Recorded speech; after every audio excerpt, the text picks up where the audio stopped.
코로나 속 긴 터널의 끝이 보입니다. 봄바람이 불면서 생명의 싹들을 재촉하는 듯 느껴집니다. 교회 현관에 꽃 화분을 놓으시면서 활짝 웃으시는 권사님, 집사님의 얼굴에서 봄 기운과 사랑을 느낍니다. 인도하심으로 함께 예배의 자리에 있게 하심을 감사합니다. 또한 여기까지 인도하신 분이 하나님이심을 고백하는 주의 백성들에게 하나님의 평강이 함께 하시기를 기원하옵나이다. 오늘도 여전히 우리를 보며 말씀하고 계신 주님을 바라봅니다. 2000년 전에 이미 성전은 무너졌고 자신이 성전이 되시며 자신의 삶으로 하나님께 영광이 되게 하신 예수님은 아직도 성전만을 찾아다니는 우리에게, 썬데이 크리스찬들에게 내가 가르쳐준 대로 세상을 살아가라고 하십니다. 천국 가려고 이웃을 사랑하지 말고 내가 너희를 사랑한 것 같이 너희도 서로 사랑하며 살라고 하십니다. 그리고 자기 십자가를 지고 나를 따라오라고 말씀하십니다.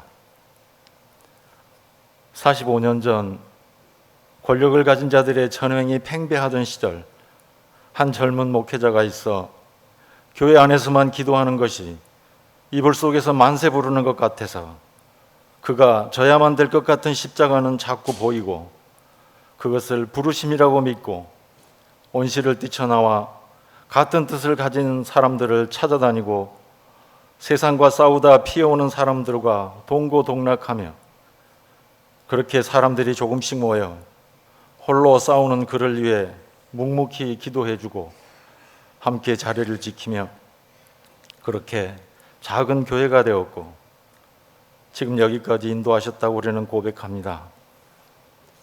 그 시절 청년은 이제 반백의 노인이 되어 있고 그 1세대들은 생이 저물고 저물어가는 석양이 되어 있고 30평도 안 되는 소박한 교회였지만 그 시절과 사람들을 추억하며 그리워하기까지 합니다.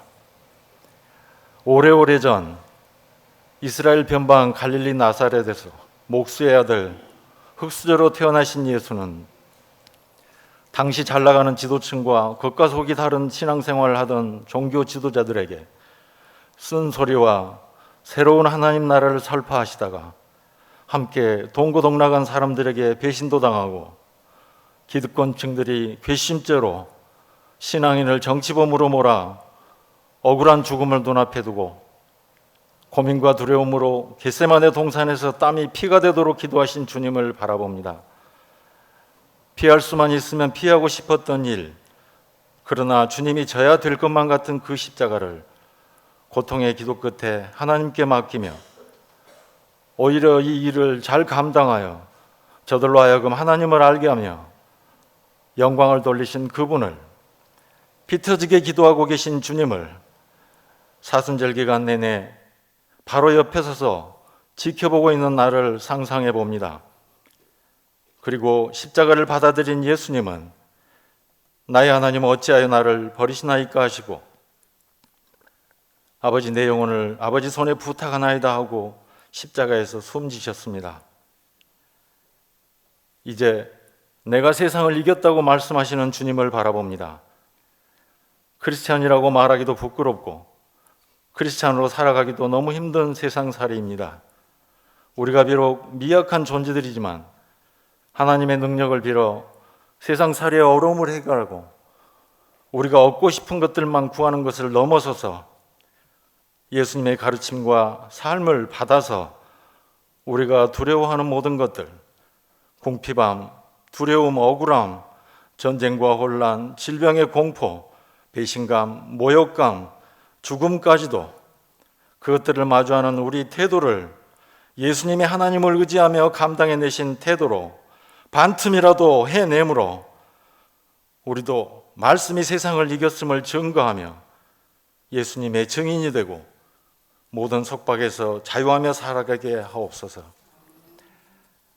내 앞에 음식을 두고 아무리 간절히 기도한들 내 입으로 들어오지 않듯이 우리 몸이 움직여 행하고 참여하지 않으면 나는, 교회는 세상은 아무런 변화도 역사도 일어나지 않음을 분명히 깨닫고 살아가면서 내가 져야만 될 것 같은 십자가를 예수님을 바라보며 두려움 없이 진다면 우린 진정 하나님 음성을 들은 줄 믿습니다. 사는 것을 전쟁으로 여겨서 하나님과의 교제는 단절되고 복음의 진정한 힘을 잃어가고 있는 이때 이 작은 교회에서부터 진짜 하나님 집으로 살아남기를 간절히 원하고 기도하옵나이다. 교회 생일을 맞이하며 초청에 함께 하신 목자를 통해 우리에게 전하실 기쁜 소식을 기대하며 하나님의 평강이 임하시는 은혜의 시간으로 인도하시기를 바라옵고 즐거운 잔치를 위해 기쁨으로 수고한 손길들 위에도 하늘의 평안을 내려 주옵소서. 성도의 교제와 교회의 위로와 하나님과 맺은 약속을 늘 기뻐하면서 내 눈앞에 있는 내가 할 수 있는 일, 해야 할 일들에 대해 최선을 다해 부대껴 보고 겸손히 그 마지막을 하나님께 의탁하는 성숙한 성도들의 교회를 꿈꾸며 하늘의 평안과 주시는 기쁨이 이 교회에 늘 가득 차기를 기도하오며 저는 미약하지만 예수님의 이름에 힘입고 간절히 기도하옵나이다.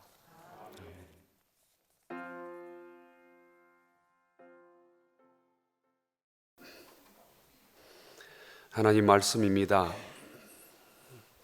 신약성경 골로새서 3장 10절부터 17절 말씀입니다. 새 사람을 입었으니 이는 자기가 창조하신 이의 형상을 따라 지식에까지 새롭게 하심을 입은 자니라.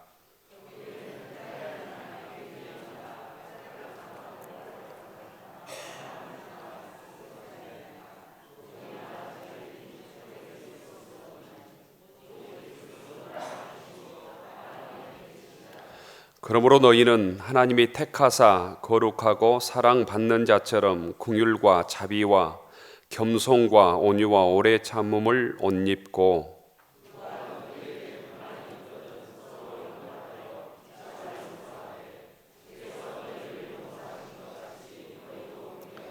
이 모든 것 위에 사랑을 더하라. 이는 온전하게 매는 띠니라.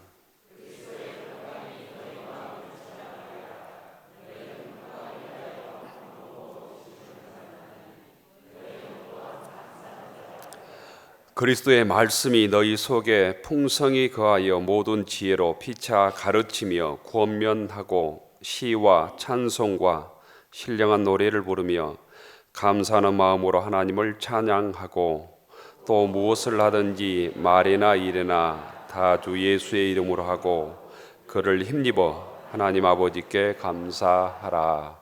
아멘. 모든교회 창립 45주년 축하드리고요. 또 이 반백년이 다 돼가도록 이 교회를 섬기신, 그걸 돌보신 교우들을 수고 많이 하셨습니다. 제가 모든교회를 안 지는 거의 창립 때부터인 것 같은데요. 여기 와서 내가 강신선 목사의 아들 강의혁 선생의 주례를 한 적도 있고요. 제가 목회를 처음 시작했을 때 저희 부부를 이 강 목사님이 불러셔가지고 제가 굉장히 천방지축인 그런 스타일 젊은이여서 제가 목회를 한다니까 마음이 안 놓이셨는지 강 목사님이 저한테 그런 얘기 하셨어요. 목회는 그 머리로 하는 것이 아니고 자네가 뭐 좀 안다고 그래서 되는 것이 아니고 무릎을 꿇고 기도해야 되는 것이다. 그래서 제가 그때 좀 의아하게 생각했습니다. 이 양반은 맨날 민주화 운동하고 뭐 좀 센 분이라 알고 있는데 지금 한참 때 나 불러서 그냥 기도하란 말, 누구나 할 수 있는 말 하는구나 그렇게 생각을 했습니다. 그러면서 새벽에 이렇게 기도하면서 교인들을 이렇게 이름을 떠올리면서 가정을 떠올리면서 기도하다 보면 마음에 와닿는 데가 있으면 꼭 가보면 무슨 일이 있다. 목회는 그 정도로 교인들과 긴밀하게 교제하면서 해야 된다. 그 말씀이 기억이 나요. 제가 그때는 그냥 목사님이니까 그러시려니 했었습니다. 근데 제가 목회를 한 30년 정도 하고 났을 때, 20년 전부터 느꼈는데 목회는 기도를 하지 않고서는 안 되는구나 하는 것을 제가 삶으로 느낀 거예요. 아, 이게 목회라는 것이 그냥 사람의 힘으로 절대 되는 건 아니다. 주어진 절차, 형식과 순서에 따라서 이렇게 살아온 것 같지만 결국 교회를 함께 해가는 이 목사로서 가장 중심은 내가 하나님과 어떻게 교제하는가, 그리고 타고난 성격도 있고 뭐 여러 가지 뭐 자기 인간적인 자질이 있지만 결국 내가 하나님과 씨름 속에서 내 자신이 성품이 그리스도를 닮아가는 과정이 없이는 목회를 그게 진보적이든 보수적이든 신앙이라는 것은 그런 게 있어야겠다 생각을 그 목사님의 말씀을 내가 20년 후에 차츰차츰 깨달았어요. 왜 그분이 그때 그 말씀하셨는지. 그래서 오늘 또 이 무진교회 생일을 축하하면서도 그런 생각이 듭니다. 어떤 특정한 어떤 색깔을 가진 교회가 아니고 그리스도의 몸으로서 교회인 이 무진교회, 모두가 소중하게 생각하고 아름답게 생각하는 이 무진교회가 앞으로 어떻게 살아갈 것인가, 그런 것을 함께 나누고 싶었습니다. 지난 3월 1일 날 성남에 좀 무진교회와 좀 이렇게 좀 비슷한 주민교회라고 있습니다. 거기도 한 50년 됐는데요. 그때 성남은 50년 전에 굉장히 빈민지역이었습니다. 서울 철거민들이 쫓겨나가지고 성남으로 왔는데 거기서 교인 40명이 개척을 해가지고 숫자는 지금 무진교회보다 좀 적은 것 같아요. 그런데 생협운동, 신협운동하고 그래서 생협이 신협이 4천억을 운영할 정도로 커졌고 그 창립 행사를 제가 이제 갔는데요. 그 교회도 평화통일운동하고 민주화운동하고 그리고 빈민운동하고 그렇게 살아왔는데 지난 2년간 50주년을 맞이해서 교인들에게 이제 물었답니다. 앞으로 우리 교회가 어떻게 살 것인가? 그래서 교인들이 정리를 했어요. 앞으로 우리 이렇게 선교 과제를 잡겠다. 먼저 4가지 선교 과제를, 첫째는 생명 선교, 환경과 기후 위기를 극복하고 생태계 복원을 위해서 생명 살림을 제도와 생활 습관을 정착한다. 이 교인들이 만들어낸 이야기예요. 어떤 신학자나 목회자가 한 얘기 아니고요. 두 번째로 평화 선교, 세상의 모든 전쟁 위험을 제거하고 평화를 위한 사회적 활동에 참여하겠다. 세 번째, 사회 정의 선교, 불평등한 차별과 혐오를 극복하고 인권을 존중하는 민주사회를 위해서 사회적 약자들과 연대하며 사회 정의 실현에 함께하겠다. 네 번째로 협동조합 선교, 신형협동조합과 생활협동조합을 경험으로 지역사회와 공동체, 인간을 변화시키는 방법으로 서로 협력하는 협동조합 운동을 계속 전개한다. 그럼 교회 내에서는 어떻게 할 것인가? 교회 내 선교는 어린이, 청소년, 청년 다음 세대에게 이 교회의 좋은 전통을 잘 계승할 수 있도록 노력한다. 두 번째, 선교에 필요한 교회의 적정 규모를 300명 정도로 하고 새로운 신자를 전도하고 신앙 교육에 힘쓴다. 세 번째, 세대 갈등을 해소를 먼저 교회 안에서부터 여러 세대가 다양한 방식으로 소통할 수 있도록 그런 프로그램을 만든다. 저는 이 얘기가 어찌 보면 많이 들은 얘기 같지만 교인들이 2년간 토기에서 만드는 선교 과제여서 참 감명 깊게 들었습니다. 그러니까 교회의 비전은 이렇게 세워가는 것도 좋겠다. 어느 특정한 한 사람이나 그룹이 만드는 것이 아니라 교인들이 서로 상호 토의해서 그렇게 형성하는 것도 좋겠다. 무진교회는 무진교회대로 예수 그리스도의 몸으로서 복음의 생명을 잃지 않고 지금까지 잘 살아왔습니다. 그래서 앞으로도 늘 좋은 귀감이 되어서 희망을 주는 교회가 되길 바랍니다. 무진교회가 어떻다 그렇게 큰 부담을 느끼지 마시고 이 교회 이 자체로도 충분하지 않은가. 요즘같이 교회다운 교회가 드문 시대에 이런 교회가 있다는 것이 얼마나 아름다운 것인가. 저는 그렇게 생각합니다. 저는 목회를 하면서 여러 가지 그 모습을 많이 보면서 내 속으로 늘 품고 있었던 질문이 있었습니다. 이렇게 교회가 많은데, 이렇게 교회가 다양한데, 그리고 사회적 의제나 여러 가지 문제에서 이런 교회일까? 이게 오래전부터 제가 물었던 질문이에요. 그래서 실제 이 질문을 풀기 위해서 제 나름대로 나이가 50이 넘어서부터 다시 공부를 하기도 했어요. 몇 개월 동안 도서관에 가서 계속 책도 보고 여러 가지 현장과 이렇게 세미나도 참석하면서 전 교회를 어떻게 키울까 그런 세미나는 거의 간 적이 없고요. 무엇이 진정한 교회인가를 알려고 노력을 많이 했습니다. 근데 교회는 처음부터 그렇게 편안하고 그렇게 이렇게 일치되어 있고 그런 건 아니더라고요. 초대교회로부터요. 히브리파가 있었고 헬라파가 있었고 그게 점점 커지면서 이제는 알렉산드레파, 안디옥파, 이런 예루살렘파 이렇게 다양하게 이렇게 분파되었고 이게 로마의 국교가 되면서 큰 기독교가 되었고 동로마하고 서로마가 나눠지면서 한쪽은 동로마 교회, 동방종 교회로 한쪽은 서방 교회, 카톨릭 교회로 나눠졌고 그리고 한 1000년이 지난 다음에 다시 서방 교회, 이 카톨릭 교회가 종교개혁 이후에 개신교로 나눠졌고 개신교로 나눠진 다음에 이제는 장로교, 루터교, 감리교, 순복음 이런 식으로 쭉 이렇게 나눠졌습니다. 거기서 어떤 교회가 진정한 교회일까? 근데 교회를 공부하면서 제일 처음에 제가 만난 첫 번째 정의는 이런 거였습니다. 교회는 하나이며, 교회는 거룩하고, 교회는 사도적이고, 교회는 보편적이다. 이런 추상적인 명제가 오늘날도 유효한 건가? 이렇게 다른데 뭐가 하나냐?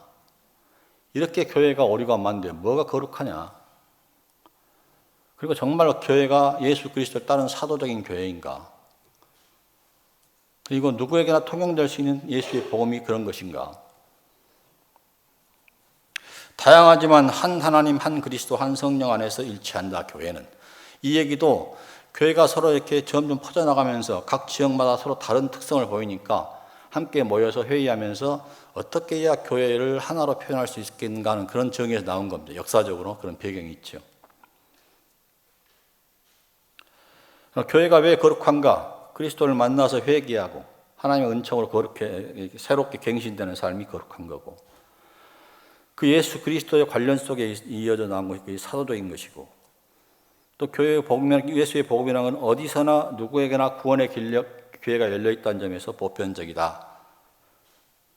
자, 근데 이런 말들을 오늘날 우리 교회, 21세기 교회, 구체적으로 무쟁교회를 섬기는 여러분들에게 어떻게 받아들여야 되는지, 어떤 교회가 진정한 교회일까? 어떤 교리나 교단, 어떤 카리스마 있는 인물, 어떤 전통보다 그런 게 하나가 아니고 교회가 아니고요. 교회의 가장 큰 핵심은 일단 예수 그리스도입니다. 그리고 그 예수 그리스도를 어떻게 믿고 어떻게 따르냐에 따라 결정됩니다. 십자가에서 처형되시고 다시 부활하신 분, 성령 안에서 여전히 살아계신 분, 그가 복음의 속 알맹이고 그의 이름으로 우리가 세례를 받고 함께 성만찬을 나누면서 그의 순환과 죽음을 기억하고 그의 부활을 믿으면서 새로운 생명의 소망을 간직하는 신앙, 그게 교회가 갖고 있는 원리의 신앙이죠. 그래서 그는 우리에게 길과 진리와 생명이 되고 기른 양 같은 우리에게 목자가 되시는 분이죠. 우리의 신앙 고역의 중심은 예수의 십자가 부활이고요. 그 예수는 주님이시다. 오직 한 분 주님이시다. 곧 예수 그리스도시다. 이 간단한 얘기가 교회의 핵심이더라고요. 최근에 여러분이 잘 알겠지만 넷플릭스 나는 신이라는 그런 이렇게 전 프로그램을 제가 봤는데 예수 그리스도가 중심이 아니고 정명석이가, 유병현이, 김기순이, 이재욱이 짐승만도 못한 인간들이 귀신보다 더 악한 자들이 그들이 신이다. 그들이 주님이다. 그들도 다 예수를 팔알죠. 그들도 예수를 얘기합니다. 근데 핵심은 자기들 자신이었어요. 그게 얼마나 무모하고 끔찍한 일을 낳는지. 그것뿐이겠어요. 얼마나 이단이 많은지. 그리고 기성교회 안에서도 편향되고 애곡된 시각을 가지고 무리한 폭언을 일삼는 자들, 그런 폭언에 거기서 교인들이 아멘 아멘 하는 걸 보면 기가 찰 일이죠. 서글픈 비극입니다. 이런 걸 왜 그럴까 진단하는 얘기는 많지만 저는 가장 기본적으로 이게 우상들의 장난이라 생각합니다. 대한민국에 행행하는 우상들, 그게 정치든 종교든. 사람들은 눈에 보이는 우상을 열망합니다. 보이는 신을 열망합니다. 강해지고 유명해지고 날 알아주는 그런 욕망. 사실 여러분이나 저나 이런 욕구로부터 완전히 자유로운 사람은 별로 없습니다. 그래서 점점 다스리기가 어렵습니다. 근데 실제로 우리가 인생에서 열심히 땀 흘려 수고한다고 해서 다 그렇게 강해지거나 부자가 되거나 다 뭐 대단한 사람이 되는 건 아니거든요. 그게 어렵죠. 그게 쉽지 않죠. 그래서 이 불안하고 야박한 세상에서 살면서 그래도 돈이 된다면, 힘이 된다면, 누가 알아주기만 한다면, 내가 그럴싸한 존재가 될 수 있다면 지푸라기도 잡는 심령으로 이렇게 악착스럽게 매달리잖아요. 그러다 종교에 빠지면 우상을 숭배하게 되는 겁니다. 그게 아주 못 배우고 가난한 사람들만의 얘기 아니에요. 굉장히 잘 배우고 굉장히 뛰어난 사람도 우상을 숭배합니다.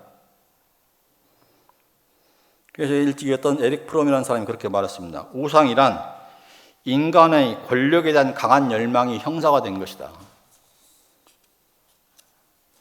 자기가 못 이룬 욕망을 거기에 투사시켜가지고 거기에 빠지는 거예요. 사람들은 그 권력의 맛, 그 신비한 맛, 그 최고의 맛을 보려고 우상에게 예속되는 겁니다. 그런 환상을 쫓아서 우상을 숭배합니다. 사람들을 기만에 빠뜨리고 그렇게 못된 짓 하는 그 교주들도 나쁜 놈들이지만 거기에 끌려가는 사람들도 우리 한번 다시 한번 반성해 봐야 됩니다.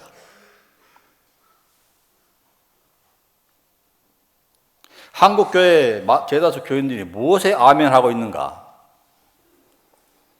정말 예수 그리스도 그분을 향해서 열린 마음으로 아멘하고 있는가?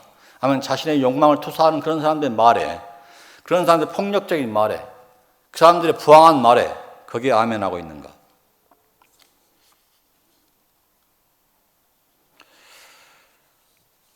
우상을 쫓는 사람들은 남을 사랑하거나 돌보지 않습니다. 그 우상을 통해서 오히려 남을 단죄하고 증오하는 짓을 일사하며 살아갑니다. 그것이 잘못인지 모릅니다. 그것이 신앙인지 압니다. 그것이 최고인지 압니다. 자기를 가장 괴롭히는 사람을 가장 열망합니다. 그런 아이러니가 정치에서도 종교에서도 일어나는 것이죠. 그러니까 해야 할 것은 안 하고 하지 말아야 할 것은 열심히 하는 거죠. 그게 신앙을 빙자한 우상 숭배입니다. 예수님은요, 자신을 우상화하지 않았어요. 예수께서는 하나님도 율법도 전통도 그 어떤 거 우상화시키지 않았습니다. 마찬가지로 교회도 우상화 작업하는 것이 아닙니다. 어떤 사람도 어떤 교리도 어떤 제도도 우상화되면 안 됩니다. 오히려 예수께서는 무서운 우상으로 만들어버리는 그 하나님을, 사람을 옥죄는 그런 율법을, 그런 전통을 오히려 사랑하고 구원하신 하나님이라는 것을 새롭게 비춰준 거죠. 그렇게 새롭게 살 기회를 열어주시고 용서와 자유와 평화, 샬롬을 이루는 질과 진리와 생명으로 우리에게 오신 것이죠. 우리는 그런 예수를 믿는 거죠. 지금도. 그래서 그는 십자가의 사랑과 부활의 소망을 주신 주님이신 예수시고요.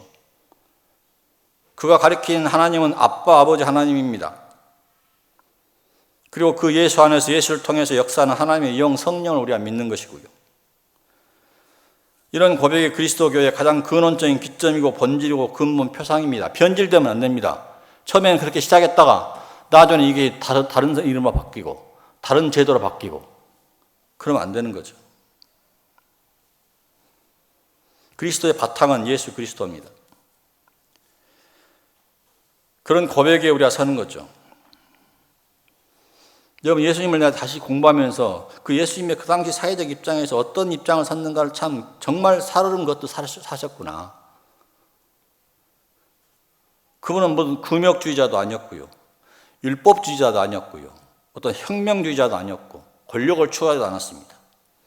군자인 체도 안 했고 해탈한 척도 안 했고 율법이나 종교나 그걸 통해서 어떤 정치 권력도 추구하지 않았습니다. 우리가 성경에 보듯이 젤롯당도 아니었고 사두개도 아니었고 에세네도 아니었고 바리새도 아니었습니다. 그들과 거리를 두었습니다. 지나치게 금욕적인 것, 폭력으로 작동하는 그런 요즘 법 기술자 뭐 그런 얘기하지, 법 권력자들 하는 그런 식의 율법. 그저 자신들의 이익만을 챙기기 연영없는 그런 기득권층들, 사두개파들. 극단적인 폭력적인 방식도 예수께서는 원하지 않으셨습니다. 그는 오히려 일상에서 욕심을 절제하고 자족할 수 있는 마음, 근심 걱정 없는 그런 신뢰, 그리고 소유와 집착으로부터 자유롭고 서로 돌보고 사랑하는 그런 삶들, 거기서 함께 사람을 치유하고 함께 먹고 울고 웃는 그런 삶들, 일상에서 사는 삶. 제가 오래 이렇게 교회를 해보니 좋은 교회라는 건 그런 거더라고요. 그게 살아있는 교회. 무리한 비전을 내세워놓고 사람들 닥달하는 교회가 아니라 그냥 함께 교회에서 살아가는 사람들 속에 내가 이 교회를 다녀서 서로 따뜻해지고 내가 욕심이 줄어져 가고 새로운 어떤 방향으로의 삶을 늘 새롭힐 수 있고 늘 날로 새롭게 나를 인도하신 주님께 나를 맡길 수 있는 그런 기도, 그런 삶으로 이렇게 늘 전해가는 그걸로 우리는 충분한 거지. 대단한 뭐를 찾지 못해가지고 우상이 되지 못해서 안달인 그런 교회는 더 이상 의미가 없죠. 그런 교회들 많잖아요. 한국교회 얼마나 많습니까? 제가 사는 그 지역에 보면 엄청나게 교회들이요. 근데 공허하죠. 그렇게 엄청난 세를 가져가면서 정말 사람들의 마음을 이끌 수 없다는 것이. 그래서 그 사람들의 마음은 얼마나 욕심이 절제되어 있을까. 오히려 욕심을 자꾸 부추기고요. 자족하는 삶보다는 자꾸 남과 비교하게 하고요. 근심 걱정 없는 그런 신뢰의 삶보다는 늘 노심초사하게 만들고요. 어떻든 가져보려고, 집착하려고, 갖는 것이 최고라는 식으로 자꾸 가르치고요. 거기에 예수가 얼마나 있을지 모르겠습니다. 저도 한때는 그렇게 생각했습니다. 사람이 좋아지는 것 그것만 갖고 얘기하면 안 된다. 사회 자체를 바꿔야 되고 뭐 제도를 바꿔야 되고 구조를 바꿔야 되고 그런 얘기 많이 한 적 있죠. 근데 인간의 내면, 인격적이든 정신적이든 영적이라고 말하든 이것이 성숙된 것이 굉장히 중요하다는 것을 제가 새삼 깨닫습니다. 교인들 한 사람들은 그래야 돼요. 그래야 황당한 말에 아멘 안 하죠. 그리고 자신의 있던 어떤 삶을 결정할 때 올바른 결정을 내릴 수가 있죠. 내가 더불어 함께 살아가는 사람들에게 따뜻한 이웃이 될 수 있죠. 그래야 교회가 됩니다. 예수는 그런 분이었어요.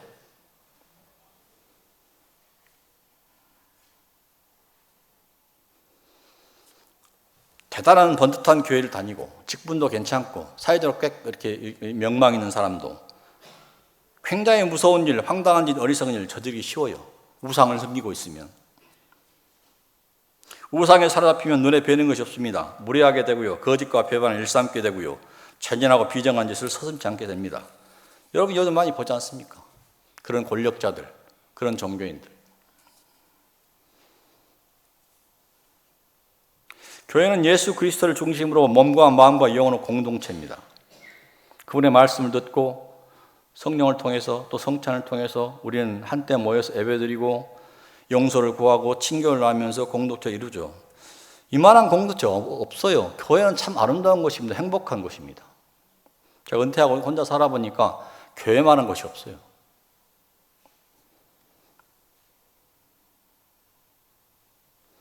교회는 함께 모여서 초대교회 묘사처럼 함께 나누고 돕는 삶을 갖고 있죠. 근데 그 사유적 삶을 무조건 갖다 바치는 것이 아니라 서로 돕고 나누고 함께 공존하는 삶입니다. 교회는 어떤 이상적인 유토피아가 아니고요. 사회적으로 연대할 수 있는 그런 책임의식을 가지고 만나는 거죠. 그래서 교회는 세상의 이웃이 될 수도 있는 거고 교회 자체도 서로 이웃이 될 수 있는 거죠. 교회는 지배제도가 아니고요. 종교재판소도 아니고요. 그냥 자유로운 사람들이 모인 공동체입니다. 계급이나 인종이나 신분을 이렇게 차별하는 것이 아니고요. 원칙적으로 평등한 공동체입니다. 어떤 가부장적인 누가 대당이 되는 그런 개인 숭배 제국도 아니고 형제 자매들의 공동체입니다. 수고하고 무거운 짐 지는 사람들이 쉬는 것이고 새로운 희망을 품고 새로운 친교를 나누면 공동체고 근본적으로 동등한 권리와 의무를 가지고 있고 서로 은사와 봉사와 다양하게 하는 것이죠. 너희가 부르심을 받아 합당하게 행하여 모든 일에 겸손과 원유로 하고 오래 참으로 사랑 가운데 서로 용납하고 평안을 맺는 줄로 성령이 하나 되게 하신 것 같이 힘써 지키라. 몸이 하나고 성령이 한 분이시니 이와 같이 너희의 부르심이 한 소망 안에서 부르심을 받았느니라. 주도 한 분이시요 믿음도 하나요 세례도 하나요 하나님도 한 분이시니 곧 만유의 아버지시라. 만유에 계시고 만유를 통일하시고 만유 가운데 계시도다. 우리 각 사람의 그리스도의 선물의 분량대로 은혜를 주셨나니 각자 직분에 우리가 성실하게 사는 것이죠.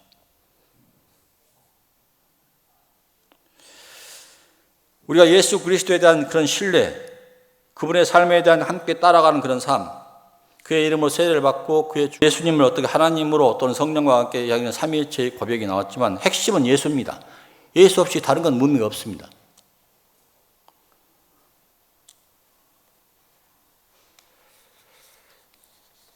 우리가 교회가 이 주님의 근간으로 한다 그 말은 우리가 인생을 살면서 느끼는 한계 내에 우리가 머물러 있지 않는다 그 말하고 똑같습니다.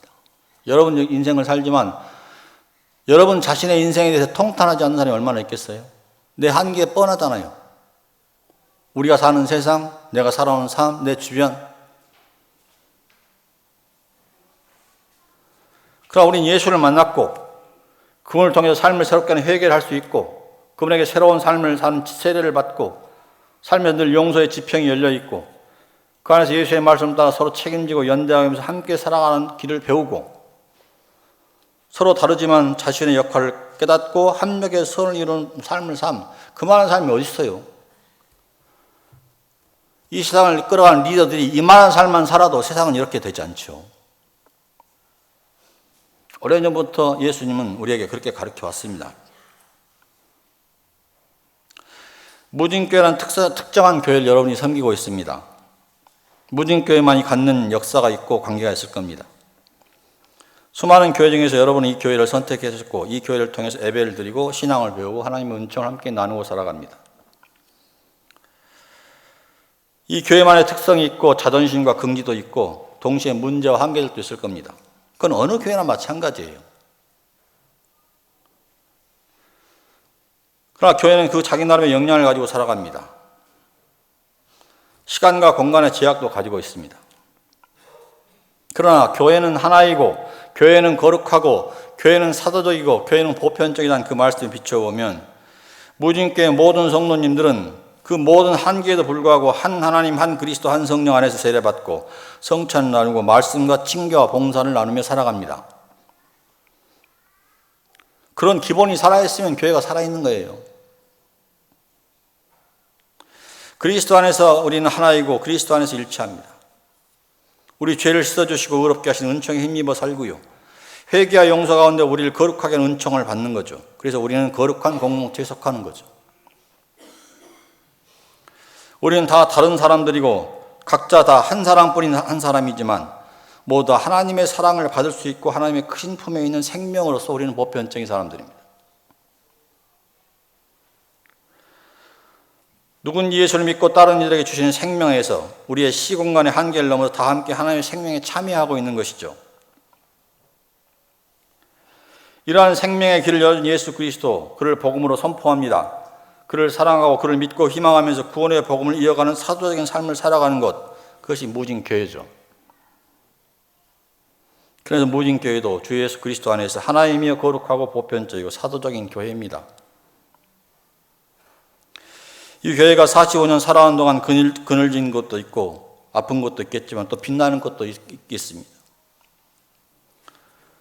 소중하고 아름다운 삶, 신실하고 의로운 삶, 눈물과 기도에 땀이 서려 있습니다. 이 교회 안에는. 제가 목회하면서 교회를 섬길 때 가끔 이렇게 혼자 이렇게 큰 이렇게 강대상 기도하면서 아무도 없는데 그걸 느껴질 때가 있어요. 아, 이 교회가 그냥 살아온 것이 아니구나. 수많은 사람들의 눈물과 기도와 그런 땀의 호흡이 느껴질 때가 있습니다.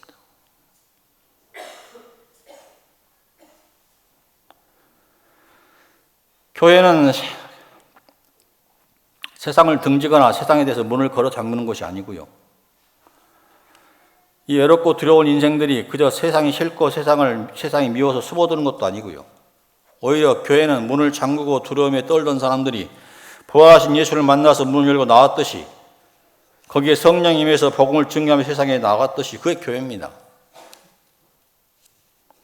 그러니까 목사님의 말씀처럼 우리 강하고 당당하게 살아야 됩니다. 또 교회는 예수 그리스도를 중심으로 둘러앉은 하나님의 가족이잖아요. 그것은 혈연 공동체가 아니죠. 물론 친구들의 공동체는 아닙니다. 그러나 구원하신 하나님의 생명을 함께 운명을 공유하는, 그 생명을 나누는 운명을 공유하는 것입니다. 우리는 비슷한 생각과 정서와 이념을 가진 사람들이 모이는 것도 아닙니다. 차이는 있지만, 서로 차이는 가지고 있지만 함께 말씀을 듣고 거기서 기도하고 찬양합니다. 그래서 서로 이해하려 하고 서로 용서하고 서로를 위한 하나님의 마음을 배우면서 하는 것이 교회입니다. 이런 것이 살아있으면 교회예요. 우리는 왜 못 클까? 왜 많지 않을까? 왜 높지 않을까? 그런 고민할 필요는 없어요.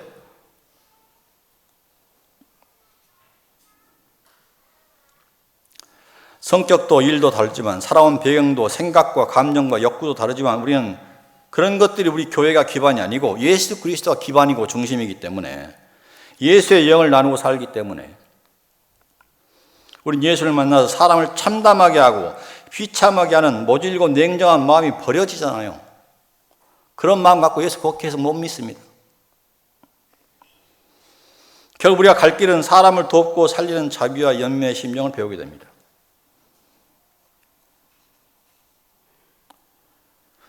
또 믿음으로 죄를 씻는 은총도 경험하죠. 말씀으로 어리석음을 깨닫고 지혜를 얻기도 하고 새로운 삶의 지평을 열기도 합니다. 교회는 좋은 것이 참 많아요. 근데 어떤 기준으로 교회가 자꾸 안 된다고만 할까?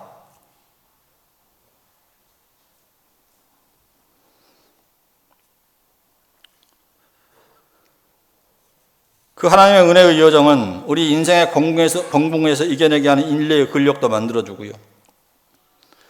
우리가 슬픔과 아픔에 매몰되지 않도록 주의 말씀과 영이 우리를 돕습니다. 헛된 기쁨을, 헛된 쾌락을 추구하기보다 주 안에서 참된 기쁨과 평화를 향하게 합니다. 이 강팍해지기 쉬운 세상에서 우리를 다스려서 우리 마음을 겸손하게 하고 깨끗하게 해줍니다. 우리가 서로 다르고 역할도 다르지만은 우린 이런 일을 나누면서 서로 지체가 되어서 한 교회를 이뤄가는 것이죠. 여러분들 이런 은혜 가운데 살아온 귀한 동료들입니다.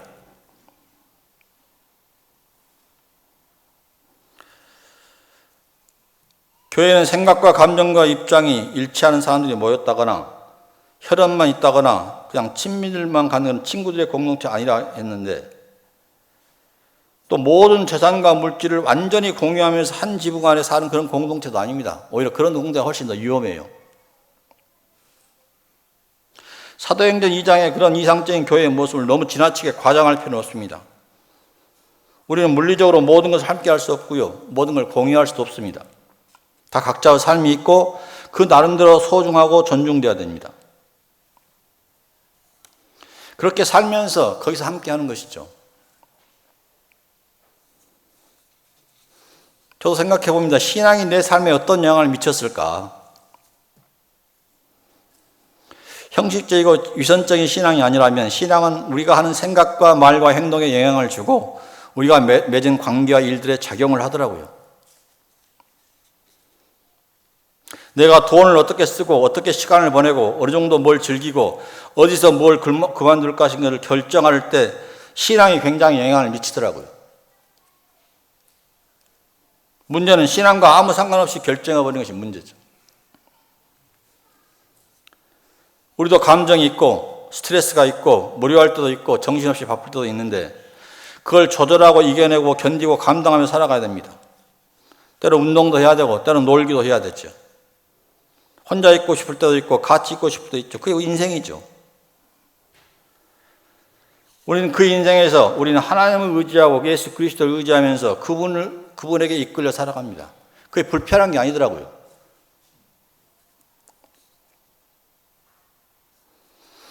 그 신앙이 우리 삶의 중심을 잡아주고 신앙은 나 홀로 살아가는 것이 아니라 하나님과 함께 동행하는 것이고 함께 믿는 동료들과 함께 가는 것이구나.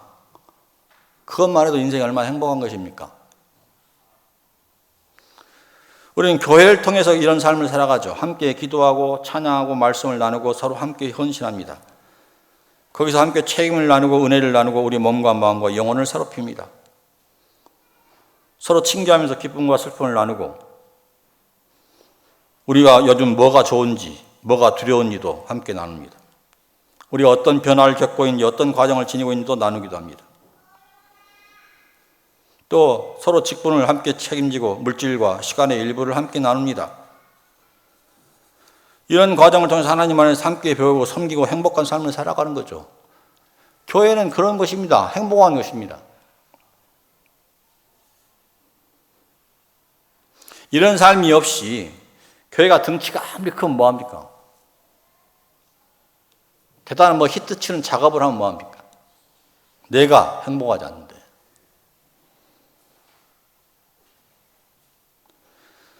우리가 여기서 하나님 안에서 하나 못 얻어주고 회개와 갱신을 통해서 거룩한 교회로 그리스도를 중심으로 살아가는 사도적인 교회로 배타적인 이기심과 욕심에서 벗어나는 보편적인 교회로 살아가는 것.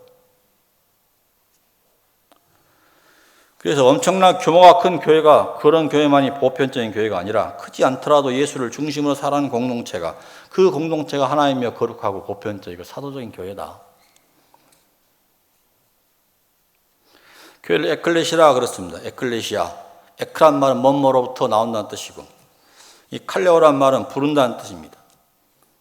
세례를 받는 것은 옛 삶으로부터 새로운 삶으로 부름받았다는 것이고 죄로부터 벗어나서 의로운 삶으로 어두운 인생에서 밝은 빛으로 나왔다는 것이고 외로움과 두려움에 문 닫은 인생에서 주님의 사랑으로 문 열고 나온 인생. 기도와 찬양은 내 안의 문제에서 내가 매몰되는 것이 아니라 하나님을 향해서 여는 몸짓입니다.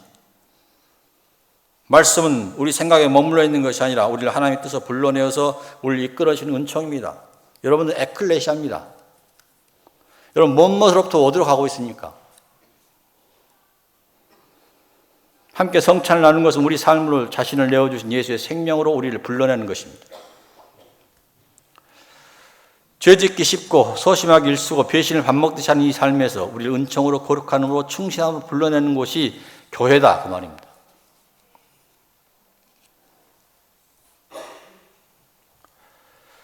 교회의 탈을 쓰고 교회의 이름으로 수많은 죄가 저질러지고 복음을 배반한 일들이 수없이 일어나지만 그렇다고 모든 교회가 그러는 것이 아니죠. 그보다 더 끊임없이 하나님의 뜻의 은총을 이어가는 그런 교회의 삶이 있다는 것, 그것이 얼마나 중요한지, 그것이 또 무진교의 삶이 아닐까 싶습니다. 불의와 타락에서 이렇게 병들어하는 그런 세상에서 끊임없이 개혁하고 갱신한 교회의 삶, 거짓과 탐욕으로부터 진실과 정의로 부름받은 공동체로 사는 삶, 편협과 독선으로부터 사랑과 평화로 부름받은 그런 공동체. 무진교회가 기본적으로 지향한 교회가 그런 교회가 아니었을까.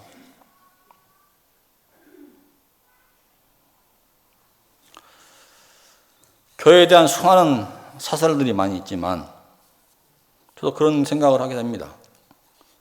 이 삶의 고단한 행로 속에서 꾸준히 기도한 사람들이 있더라고요, 교회에요. 교회 한 가정을 이루면서 그 상대 배우자에게 충실하고 따뜻한 배우자들이 있습니다. 자식을 기르면서 참을성 있게 사랑을 베푸는 부모들이 있습니다. 나도 상처를 받았지만 그 자신의 상처를 딛고 남의 상처를 어루만질 줄 아는 그런 마음을 가진 사람들이 있습니다. 잘못된 자신의 중독과 끊임없이 싸워내면서 이기려는 사람이 있습니다. 자신의 시간과 정성을 들여 봉사하고 섬기는 사람들이 있습니다. 자신의 하는 일을 통해서 성실하게 필요한 역할을 해내는 사람이 있습니다. 잘못된 것을 깨닫고 돌이키면서 나날이 자신을 새롭게 하는 사람이 있습니다. 제가 본 사람들입니다. 교회를 섬기면서. 그게 제가 목회를 그만두며 느낄 때 얼마나 감사한 일인지, 그게 얼마나 복된 일이었는지, 그게 그냥 지나가는 한 사람 한 사람이 아니라 교회를 교회되게 하고 그들이 남은 자들이고 그들이야말로 교회를 빛내는 사람들이다.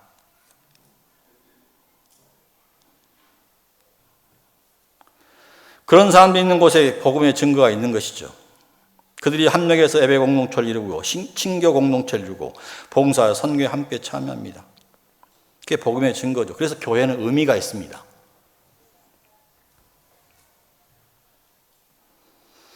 그래서 교회는 아직도 예수의 복음을 들고 듣고 살고 복음을 선포하고 사는 거죠. 저도 그런 생각을 했습니다. 내가 옛날에 예수를 믿었으니까 그 믿은 걸로 끝난 것 같은데 평생 살아오니까 안 그렇더라고요. 매일 달라요. 매일 새로워지지 않으면 살 수 없어요. 매일 내가 복음으로부터 초대를 받아야 됩니다. 낡고 찌들어가는 이 삶 속에서 새롭게 자신을 찾고 나아가는 삶으로 또 세상의 장벽과 차별을 넘어서 하나님의 품 안에 사는 삶으로 끊임없이 초대되는 삶을 살아야 됩니다. 그럴 때 오늘 말씀이 다가옵니다. 새 사람을 입었으니 이는 자기를 창조하신 이의 형상을 따라 지식에까지 새롭게 하심을 이룬 자니라. 우리를 새롭게 창조하신 하나님의 은총, 차별 없이 인생을 보시는 하나님의 시야. 성서에는 헬라인이 뭐니 이렇게 표현되어 있지만 우리가 얼마나 서로 차별한 존재들이 많은지, 그런 하나님의 품과 그런 하나님의 시라에 응답하는 것, 그게 긍휼과 자비와 겸손과 온유와 오래 참음, 용서와 사랑과 평강을 위해서 한 몸으로 부른다는 사람, 이게 굉장히 중요한 주제더라고요. 내가 예수를 믿었는데 내 안에 긍휼과 자비와 겸손과 온유와 오래 참이 있는가? 이건 정말 어렵더라고요. 저도 목회를 수십 년 했지만 쉽지 않더라고요. 긍휼하기 어렵습니다. 오래 참기 어렵더라고요. 근데 이걸 지나가는 그냥 단어로만 생각했을 때는 그게 별 의미 같지만 삶에서 이게 굉장히 중요하구나. 그리고 이런 분들이 이런 긍휼과 자비와 겸손과 온유와 오래 참음을 가슴에 품은 사람들이, 그래서 용서할 수 있고 사랑할 수 있고 평강할 수 있는 사람들이, 그 사람들이 교회를 지키는구나.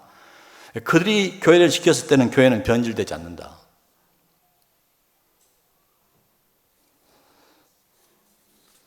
저도 그 45년간 무진교회 행적을 조금 알고 있는 사람이지만 무진교회는 이 교회가 더욱더 아름다워지고 정말 희망이 된 보루가 되려면 여러분 한 사람 한 사람이 이런 소위 우리 심령 안에 있는 그리스도 안에 늘 새로워지는 그 성품을 가지고 있어야 된다.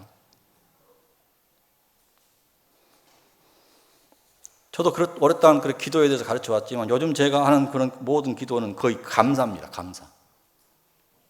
그냥 한 걸음 한 걸음 제가 되게 10,000보 정도 걸 때도 거의 한 걸음 뛸 때마다 감사를 늘 반복합니다. 감사하고 있으면 그 나머지 모든 것은 남이 정리가 됩니다. 여전히 부족하고 여전히 불완전한 인간이지만 그러나 내가 아침마다 새롭게 일어나서 하나님 앞에서 열린 마음으로 감사할 수 있을 때 그때 내가 하나님 예수와 함께 숨쉬는 것을 느끼는 겁니다. 그걸 가끔 이렇게 불러서 설교할 때마다 그렇게 늘 교회에다 얘기를 하죠. 감사로 호흡하라. 지혜를 나누고 찬송하고 찬양을 부르고 뭐든지 말이나 일이나 다 주 예수 이름으로 하고 그를 입어 하나님에게 감사하는 그 인생이 얼마나 행복한지. 무진교회는 소중한 교회입니다. 지금까지 삶도 소중하지만 앞으로도 더욱 그러할 겁니다. 지금 교회들이 어려운 시기라 하지만 그럴수록 교회다운 교회는 빛을 발할 것입니다. 중요한 것, 언제나 관건이 되는 것은 여러분들의 삶에 있습니다. 여러분을 새롭게 창조하신 하나님의 은총에 열려 있는지, 차별 없이 인생을 보신 하나님의 시야를 따라가는지, 그 사람의 응답해서 긍휼과 자비와 겸손과 온유와 오래 참음으로 있고 용서와 사랑과 평강을 위하여 한 몸으로 부름받은 사람으로 늘 자기를 깨우쳐 가는지. 그래서 감사하고 지혜를 나누고 찬송하고 찬양하면서 무엇을 하든지 말이나 일이나 다 주 예수 이름으로 하고 그를 힘입어 하나님께 감사하는 그런 공동체가 되기를 주의 이름으로 축원합니다. 기도하겠습니다. 하늘로로 축원하옵나니 이제는 성부 성자 성령 삼일째 하나님의 사랑과 한량없는 은혜와 우리와 함께 하시며 인도하심이 창립 45주년 기념주를 맞이하여 여기까지 인도해 주신 하나님께 감사드리며 살아계신 하나님의 교회 주님의 몸을 이루어 긍휼과 자비와 겸손과 온유와 오래 참음을 옷 입고 서로 용납하며 용서하며 주의 사랑의 공동체를 이루어가기로 다짐하는 교우들 머리 위에, 우리의 가정과 일터위 위에, 우리의 자녀들 위에 이제로부터 영원까지 함께하여 주시기를 간절히 축원하옵나이다. 아멘.